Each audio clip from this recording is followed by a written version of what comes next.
उस्मानिया की शक्ल में रही थी, तो दुनिया के ताजदार थे।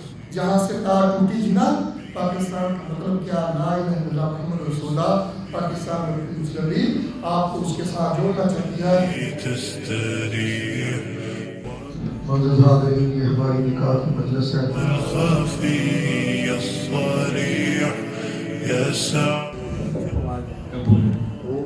बारकल्लाहु लका व बारक फीका व जमा बैनकुमा फी खैर। वो महबूबियत आप फरमा दे जो तुम्हें अपने नबी और अपने नबी की बीवियों के दरमियान फरमाई थी।